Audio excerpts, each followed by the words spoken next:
Hi, my tubies. It's me, Sheila Truelove, and I'm back here with you. And one of the first things I want to ask you is Friday. Really, it's Friday, and I really need. I don't want to know. I need to know. What are you doing tonight?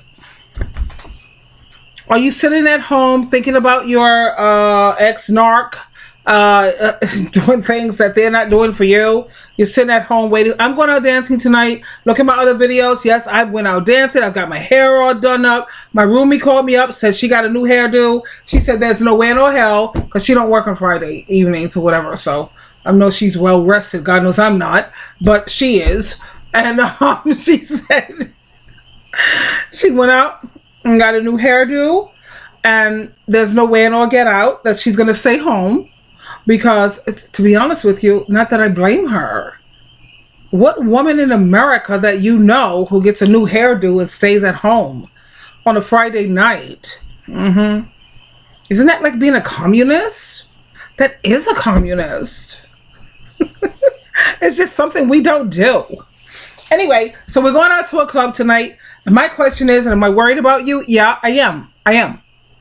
I got a couple of calls from my babies, my empaths, my ones who are still going through it, if you will, because they're relatively new. Maybe they had 3 months or 6 months that they've done no contact, and they 4 months or something like that, and they feel like the light is never going to get brighter at the end of the tunnel, if you will. It does get brighter at the end of the tunnel. Trust me. Look at me.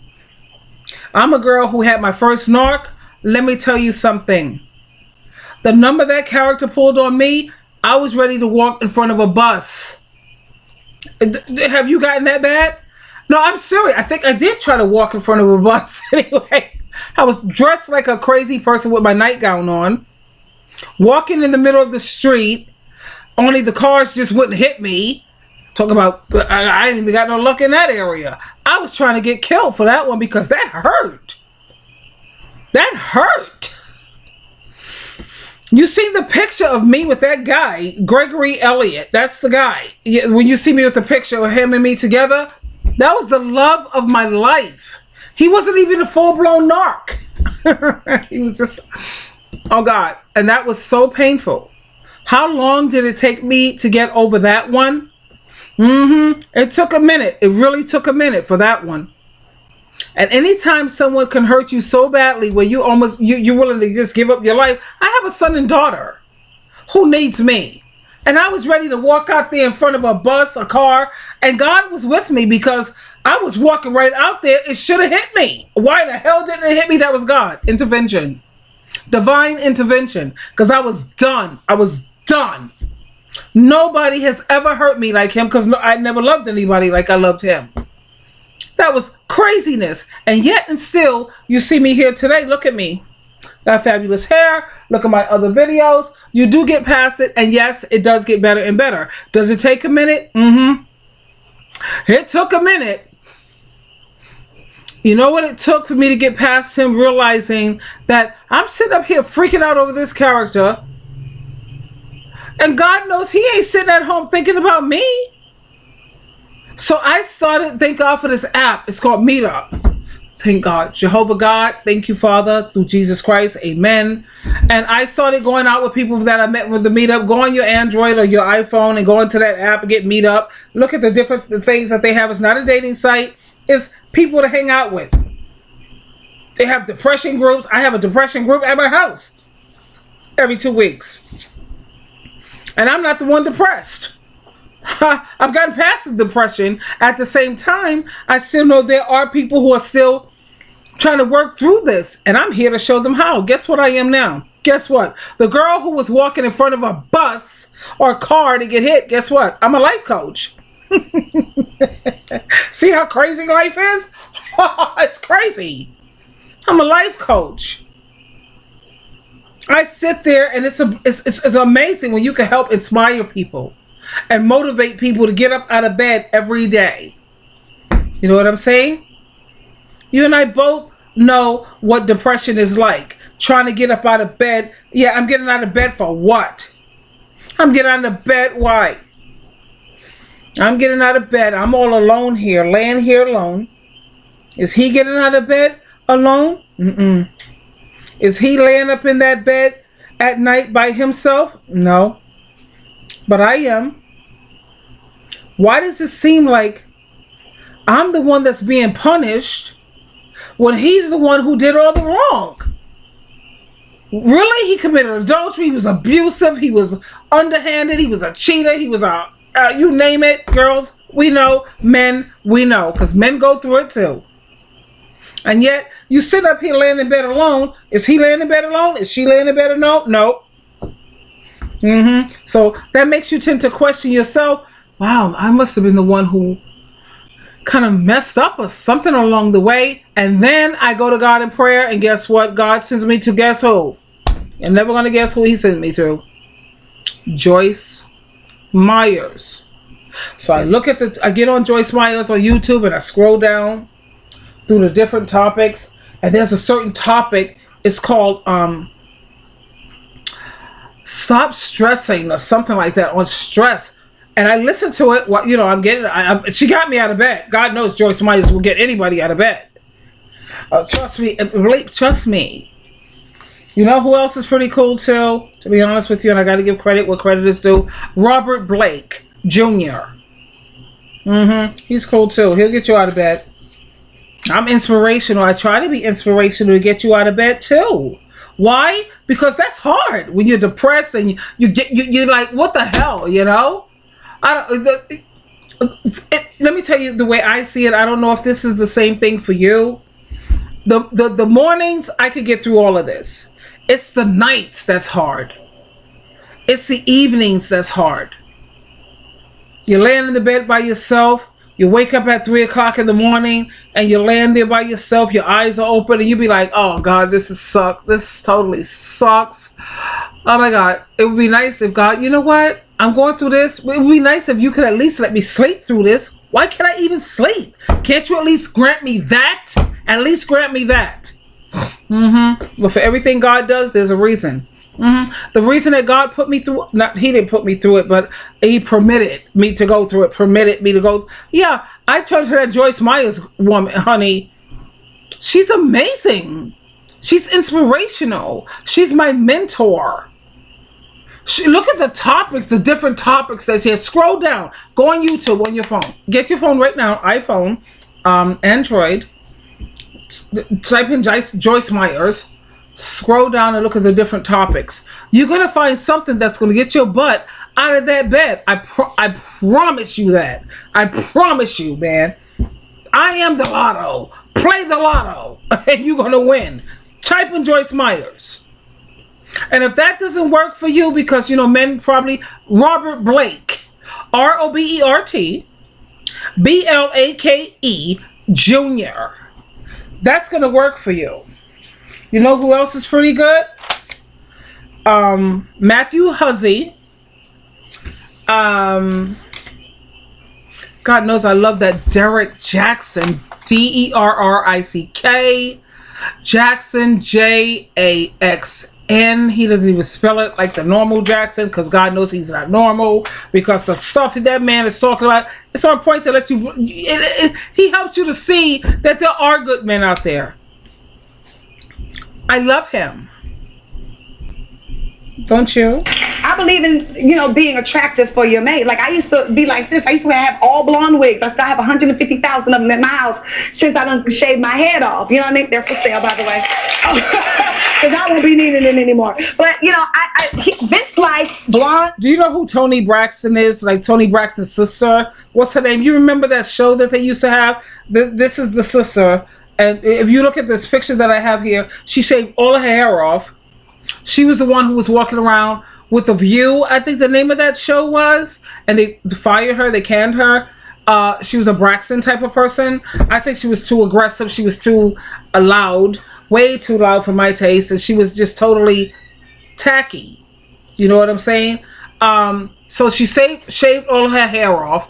But you remember the View. She used to wear these blonde wigs. She did everything in her power to try to look like a Caucasian. Why? Because that's what her man liked. If that's what your man like, honey, people want what they want. They like what they like. Why the hell are you? Step back and let the man have some Caucasian woman. That's the reason. Another reason why my marriage didn't work. My husband, I saw his porno collection. All Caucasian women, all light skin. Everybody was pale skin, light skin, Hispanic looking. Not one woman. Look at my pretty complexion. Do you think this is beautiful brown skin? Take a look at this. It's amazing. He wasn't feeling none of that. None of that. Not one porno that represented my beauty. Are you what? That's what woke me up to realize that this character's using me. I'm done. Anyway, let's go on. This is that Braxton girl. She sit up here talking about, where's my notes? Oh, God knows I got my notes. God knows I got my notes. Because I was listening to this crap at the job. And I prepared just for you. So that I could make everything professional just for you. Let's listen on further to this foolishness, if you want my viewpoint. It's just a viewpoint. Light-fed women. And, I just wasn't born with no blonde hair. Yeah. But for me, I just think that's the responsibility that women have. Is to stay current for your man. Women have to understand this. It does not make men bad, but you need to understand this about us. We like what we like. Period. We are aesthetic people. We are visual creatures. The fact that you done decided you ain't gonna wear makeup no more, that ain't got nothing to do with what we like. Point blank. If I got to keep looking for it outside of my house, then I'm gonna go outside of my house.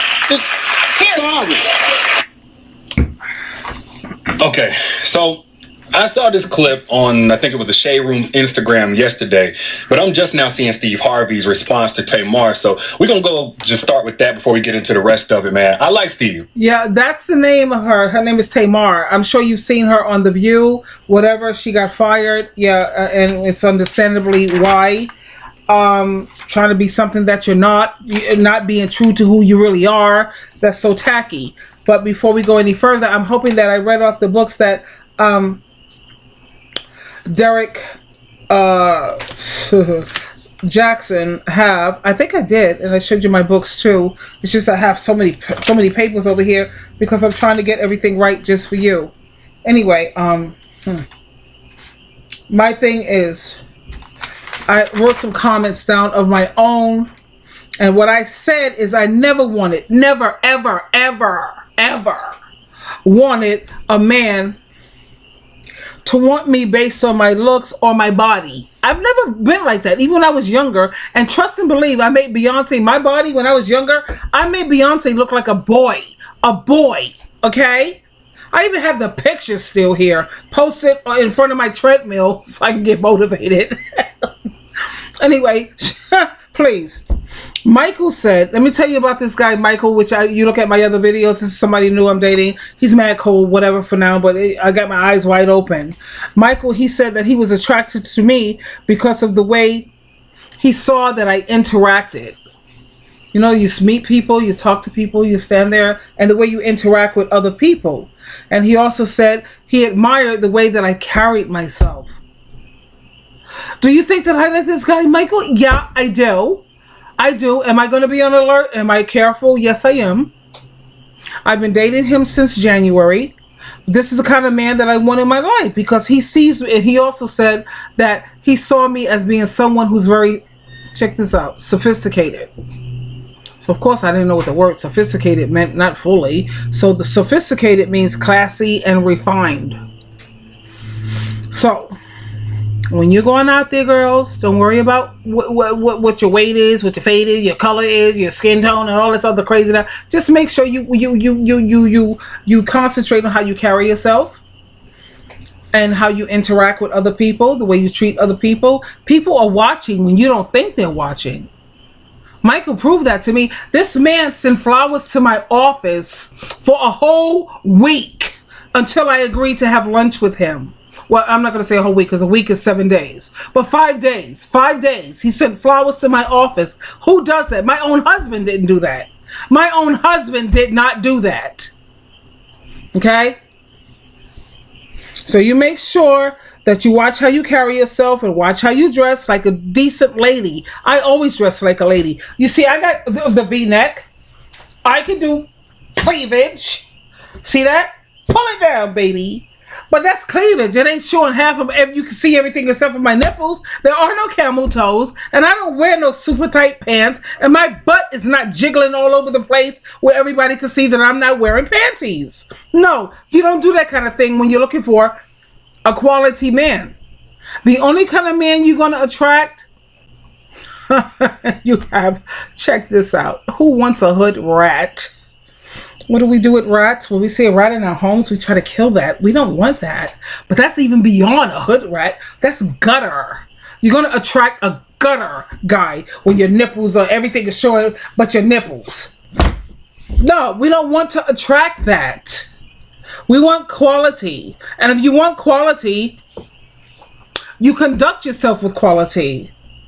There's a difference between being sexy and ratchet and sleazy. Sexy means that you leave room for the imagination. Women who sit up here with heels this big and all of this silhouettes, that to me, if I was a man, I can't speak for men, because you know men are men or whatever the hell, man. No. Let me tell you what I would term me sexy. What I would see as sexy. A woman who has decent jeans or whatever the hell, but she has, I always look at women's shoes. You know those people who look at shoes, they got some kind of issues going? I think I might have an issue. Because I always look at women's shoes. And if a woman has sensible shoes, then I know that's a sensible woman. You sit up here with heels this big, you're walking on the street, are you crazy? No. I always look at women's shoes, but then that's just me, right? Weirdo. Anyway, let's look at some of the comments. She says, look good for yourself. I would not be with anyone that don't like the way I look. People have the wrong perspective on relationships. You can get into an accident. This is a good point here. I like what this person said. What happens if you get into an accident? You're in the car. Do you drive? Do you have a car? I think most of the people here have a car. You can get into an accident, man, where you're all disfigured and all gruntled up. Okay? You can have a stroke. What happens if you get cancer? Your whole life is going to change. Your wife got cancer. She got this long flowing hair, but she got cancer and now she has nothing. I have 3 Caucasian women at my job. As we speak, they have cancer. They have no hair. They're wearing wigs. They're wearing those turban type things, whatever. So does that mean my husband is supposed to stop loving me because I have to wear a wig, a weave, or whatever the hell? That's craziness. That's not love. That's called foolishness. Nonsense. Are you stupid? Let's listen to Jackson. Because, man, I'm tired. I like a lot of the things that he says. But on this one in particular, I got to respectfully disagree. I don't think there should be any correlation between a man's faithfulness in his relationship and his woman's makeup. You know, now, yes, we are aesthetic or visual creatures. But before we make the decision to get into a relationship, we need to make sure that we are first committed creatures, or at least creatures who respect our vows. So, you know, how is it that you take this woman's hand in marriage for the rest of y'all lives through thick and thin, but all it takes is another woman's contour concealer to break that? You know, it's not about him being a good or a bad man, but definitely he's unfit for a relationship if what's in his house isn't more valuable to him than the fact that his woman no longer wears eyeshadow. You know, but nevertheless, I do agree with the part where he says that as a man, we like what we like, because that is true, 100%. But if you're the woman that we love, then certain things that we liked aren't as important as your happiness, as your confidence. What do you think about that? He said he actually agreed. A man, he likes what he likes. There's certain ways when a man met you, you was a size 6 and now you're a size 20. Okay, can you blame the man for not having, I don't know, being attracted to you anymore? Well, this is what I thought about. I thought about when I married my husband, he had a head full of hair. Okay? And now guess what? He has a receding hairline. And it's obvious that he's going to be going bald soon. I like what I like. I like men with hair. Okay? Now you got a receding hairline. You're going to be getting ready to go bald soon. And my husband, my ex-husband, not the narcissist, but my kid's father, if you will, he had a stroke. And you know what a stroke does to a person, right? It contoured the face. His face is all twisted up. You know, he's got, you know, I didn't marry you looking like that. But I like what I like. You know, I like a man who has a face like this. Now you all like this. Because you had a show and you like this. But I like what I like. What about that? Okay, what about when I met you, you didn't have those man boobs. When I met you, you had teeth in your mouth, your natural teeth. And you know how it goes, sweetheart. I like what I like. Now tell me something. Should I say I like what I like, and should I drop him and go after what I like? I don't think so. That's not love. That's called foolishness. If a woman were to leave a man because, let's think about this, and God knows I went through this with my second, whatever the hell, husband. The man had prostate cancer. Guess what happened? Can we say noodle penis? He had prostate cancer. He had to go under radiation treatment. And guess what radiation treatment does to a man? He can no longer get a decent erection. But I like what I like. I like a man with a strong, powerful erection that makes me feel desirable. I like what I like. But guess what? He had, I don't know, that prostate issue going on. Now, Mr. Noodle Penis, he needs to take a pill or a pump. And guess what? We can no longer be spontaneous. You know how in the morning, like 3 o'clock in the morning, you just want to roll over on top of your man and make it happen. You just want to roll over. It might be 2 or 5 o'clock in the morning, and you just want to just be spontaneous and have spontaneity. We can't do that anymore. We got to wait for him to take a pill. We got to wait for him to pump it up. And you know those penis rings that you got to put the ring on it to try to keep the blood in it. But I like what I like. I like a man with a strong erection. Tell me something. Yeah, I like what I like.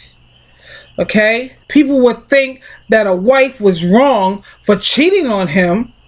But when a woman goes through changes, her body goes through changes, you think that a man, when he looks elsewhere and go to some other woman, everybody's going to say, yeah, man, we understand. Because you married her at a size 6 and now she's a tall size 20.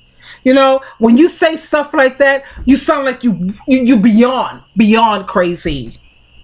Because, you know, there are some things in life that happens that you have no control over. High blood pressure. Now my husband has issues with his erections. When I met you, you wasn't like that. When I met you, you had a head full of teeth, and you had all your teeth, son. When I met you, you didn't have those big old man boobs. Your tits are almost as big as mine. And what about that big old pot gut that you have? What's up with that? And even if you're skinny is cool, because I've seen some men get out of jail. They're skinny, you know, but they're muscular. You don't have not one muscle in your arms, and I'm an arm person. I like a man with some nice arms with pumped up. You ain't got not one muscle in your arms. You don't have not one muscle that will put you on the cover of GQ magazine. But you want to sit up here and try to talk about, like Steve Harvey is talking about, if the wife don't wear makeup anymore, then he's going to go looking somewhere else. Really, Steve? That's okay, sweetheart. You know why, women? Don't sweat the small stuff. Don't ever sweat he has a prostate. Okay? It's called reaping what you sow. Men who are like that end up with prostate issues. Whether it's they're going to have radiation like my ex. Noodle penis now. Noodle penis. We got to find something to make this happen. God help us all. Yeah, thank God I got a divorce, but I didn't do that while he was undergoing that. I stood by him, but I'm glad I'm out because I don't need noodle penis. You got a freaking noodle penis and a bad attitude? Come on. Anyway. As you feeling the best about yourself, as you being healthy. And last time I checked, you feeling free, you feeling, you know, no longer captive to people's opinions, a wig or weave or whatever. That's pretty damn healthy. And that's what Tamar said that she felt like whenever she made the decision to get her new cut. And just a sidebar, me personally, I think she's beautiful either way, but that cut really fits her, you know. But nevertheless, as a woman, I don't see why you would want to be with any man who's not as attracted to you when whenever you feel your absolute best about yourself. You know, it'd be different if hair wasn't a big deal, if it wasn't tied to how she felt, or if we're talking about something insignificant, like, say, for instance, you choosing to wear those laced boy shorts instead of them big-ass granny panties all y'all got. I know they're comfortable, but I'm just saying, you know, or you choosing not to wear the bonnet sometimes during sex. You know, that's something different. Now, you want to make that tweak for your man to turn him on, a special occasion, by all means, do your thing. You know, I'm sure you like whenever he wears a tailored suit on a date, you know, or for sex, the tighty whities for some boxer briefs or boxers like an adult. Like, ain't nothing wrong with having your preferences on minor things. But let's say, for instance, you go to your man and you want to have a conversation with him 3 or 4 years into the relationship, and you say, you know what, babe? Those 3.5 inches that you got, or 4 whenever you're really excited, they ain't cutting it no more. That ain't cutting it no more. Those little 3 or 4 inches that you have in your pants, or even if you have 7 inches, guess what? I've been exposed and I've seen porno. These guys got 9, 10 inches. So what you working with, honey, that's just so not going to cut it anymore. You know what I'm saying? So I guess it's time for me to cheat. Right, Pa? Sorry. I think you need to go find 4 or 5 more, or else I'm gonna go outside the house and look for it because I need something to touch my chest, and I like what I like. I'm a sexual creature. What do you think his response would be? You think he's gonna haul ass go find the next surgeon or some toys or something like that, or you think he's gonna chuck the deuces because that's who he is? That's how he came into the relationship. Either take it or leave it. That's how I feel like y'all should feel. You know, I don't see why you would get with a man that wants to just play build a woman. You should have already created a woman that you love and that you appreciated and that you like more than anything, and you just allow that man to build you up more into a better version of yourself. You know, it's cool if he wants to encourage you to eat healthier, think healthier, rest sometimes. Let him help you out instead of you trying to do everything yourself. That's different. That's love. And that's something that not only benefits him, but also benefits you and y'all's relationship. But you gotta understand, like, you're his woman. You're not just some fling. You're not just some eye candy, something that he engages with only on a physical level, where those physical standards are the end all be all. You're no longer just a good look. You're a good fit for his life. So the standards now are that you love what you see whenever you look in the mirror, that your energy is right. Those things should be what turn him on. So no, I don't even think you should remain in a relationship with a man that requires you to change your appearance or anything that doesn't make you a better version of yourself. Because there are too many men out here that even if or when your appearance changes over time, because it probably will, their love and their faithfulness won't. But hello, you heard what he said. You heard it there. There are too many men out here that even though your appearance may change, their love for you, it won't change. You know, people get older. People go through health issues. Women take medication they have to take that may cause them to put on some weight. Men have to take certain medications, especially when they're diabetic. You can kiss all the erections goodbye. Maybe we'll get some tonight and maybe we won't. You know, but he can't help that. So what am I supposed to do? Be unfaithful to him? Go looking around at something else, talking about because I like what I like? I like a man who can maintain a freaking decent erection. Can you? Nope. So am I supposed to just sit up here and you know what I'm saying? I like what I like. You're right. Sheila True Love, you always have a choice. This has been fun. This has been totally fun. Anyway, we'll talk again, peeps. I love you. Bye for now.